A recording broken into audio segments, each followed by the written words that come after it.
Okay, if you like this video, subscribe to my channel, but let's get right to it. So Zack Snyder dropped the latest trailer for Justice League, and we're going to check it out right now and react to it and see what's going down with the Justice League. Here we go.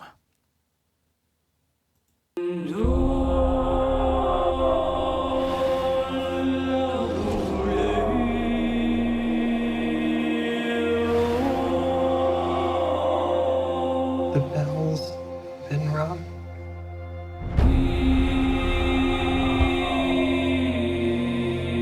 Out in the dark, among the stars,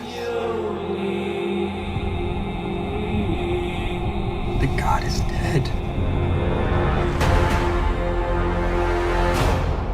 I had a dream. Almost like a premonition. I think there's an attack coming. My lord, this world will fall. I need warriors. I'm building an alliance to defend ourselves. How do you know your team's strong enough? If you can't bring down the charging bull, then don't wave the red cape at it.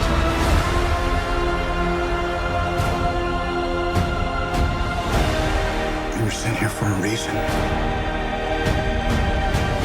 And even if it takes you the rest of your life, find out what that reason is.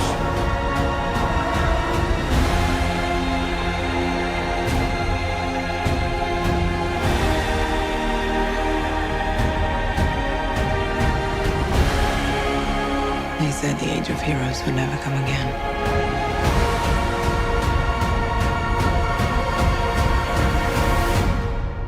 It will. It has to.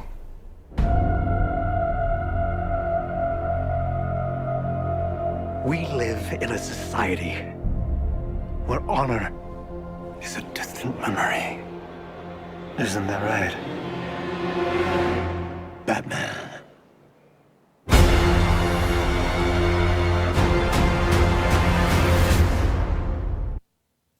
Wow. Wow. Hold on. Batman.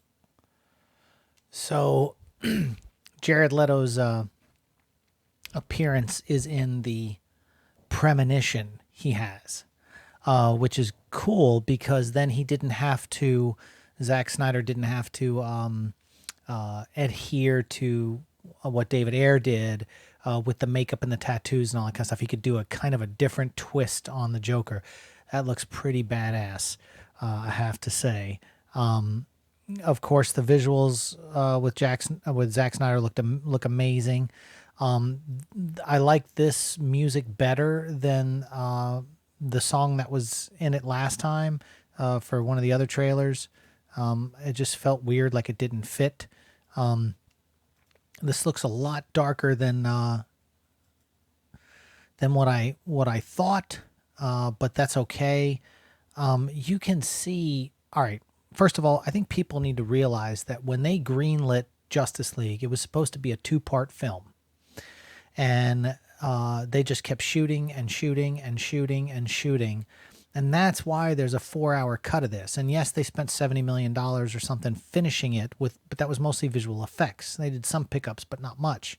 Probably the Jared Leto stuff and a couple of other things, a couple other pieces to the puzzle. But when they were trying to go head-to-head with Infinity War and Endgame, and they greenlit a two-part Justice League film. And that's why there's so much footage. It's nice to see this larger, grand-scale vision that led to their Thanos, Darkseid, however you want to say his name. I don't know how they're going to pronounce it in this, but, you know, growing up, we said it one way, and then the comic, I don't know. It's just like... I don't know if the final jury is out on that one. I like the colors. I think the colors look great. Everything, the tone of it. I mean, this is, and you know, it's funny because like a lot of you could tell where Joss Whedon, they shot that stuff with Joss Whedon where there's like alt lines, alternate takes where they went back and reshot like this particular scene, like where he says it has to, because this is a very darker, more grim kind of take on that line. And then you look at the actual Justice League film that came out that Joss Whedon finished, and there's just alternate takes of these things. There was a shot earlier on of Ben Affleck with his what appeared to be his real beard, unlike the reshot images that came out, the reshot stuff that Joss Whedon did where they had a fake glued on beard. I'm trying to find that shot again. I don't know if I can pinpoint it. But yeah, I mean, I love all this. This just looks great.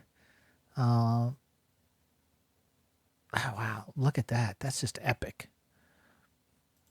Very nice. Very nice. And that looks so much better than what we got the first time around. Yeah, I mean, I dig this. And it looks like when he goes into like battle, his armor opens up and plates all over his head and seals him in like a helmet, which is why he's got that really badass look. Yeah, that shot there, this one shot. If I can get that frame.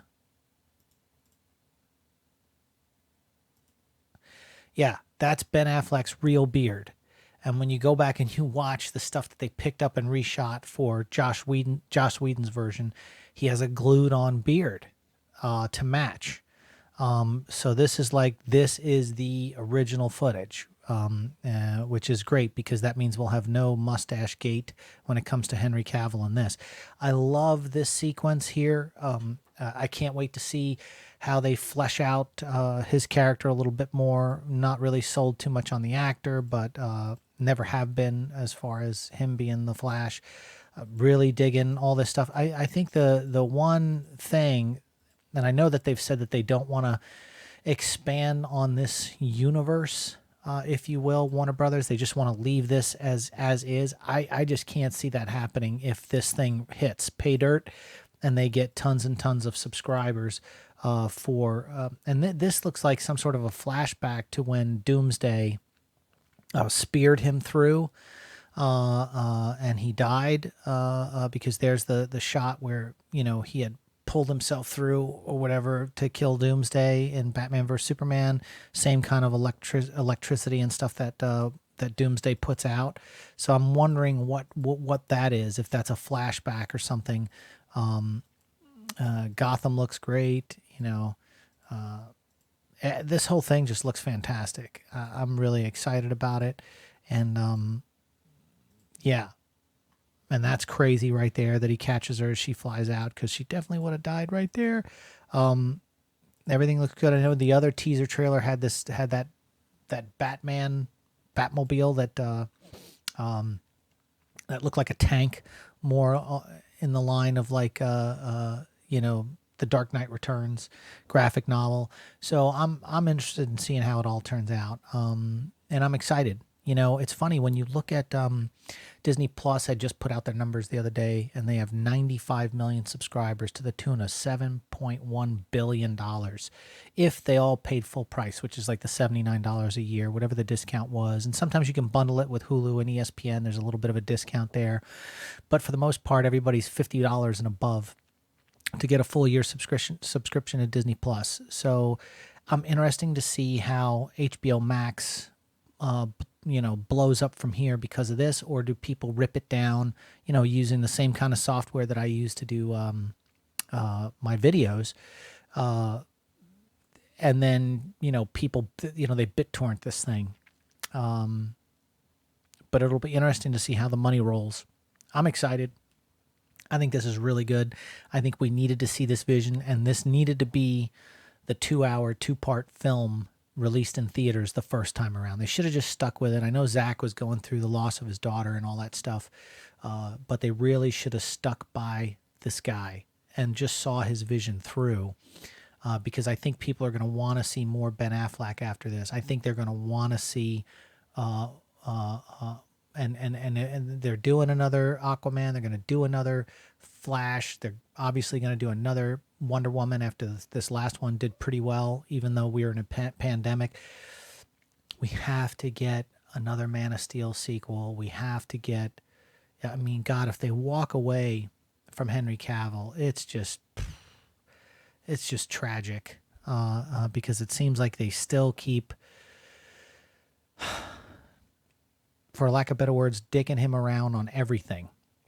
We need Henry Cavill. He is our new Superman, and they really need to embrace this guy and get his movies made. So, and to just give this guy a good script, you know. I mean, I hate to say it, but even Man of Steel, the script was okay. You know, in hindsight, when you go back and look at the movie, it holds itself up. You know, Russell Crowe did a great job as Jor-El, and so on.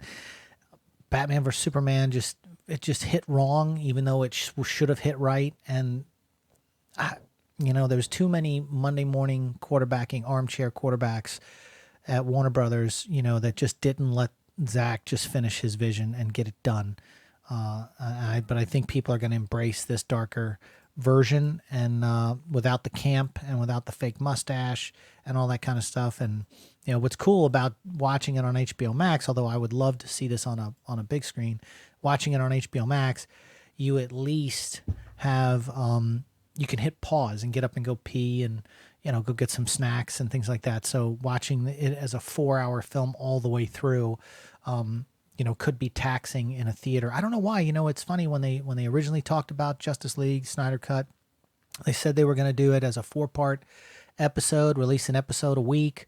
You know, then that changed into a 4-hour movie. I almost feel like they just want to put it to bed, and they didn't want to drag it out, or each episode didn't have enough of a kind of a cliffhanger type situation. No matter if you went in 1 hour, it wasn't a clean cut to make it feel like an episode, or that it would lead to the next thing. However, the hours broke down, and that's why I feel like they just yeah. But I think they're holding back a lot of stuff too. You know, you could hear Lex Luthor in there doing the narration a little bit. You know, you Deathstroke. I just feel like there's shit we're not seeing. So, and I hope that they're holding it back, and March can't come soon enough for all of us to see this new version of the Justice League. And I really hope, you know, because now they say it's a multiverse, you know, everything can exist, you know, like what they're doing with the Flash. My thinking is maybe we can get more of this if it attracts people to their streaming platform, because that's really what it comes. We're not going to get more unless 50 million people sign up to watch Justice League and pay the full price for the year, because that's where the money's going to come from to market this thing. And then I guarantee they're going to release this on Blu-ray too, the 4-hour epic episode, because there's a lot of people that may not subscribe, and I think it's a smart move if they release this thing on Blu-ray. That's it. That's my take, man. What did you guys think? Let's talk about it in the comments section, and we'll see you on the next one.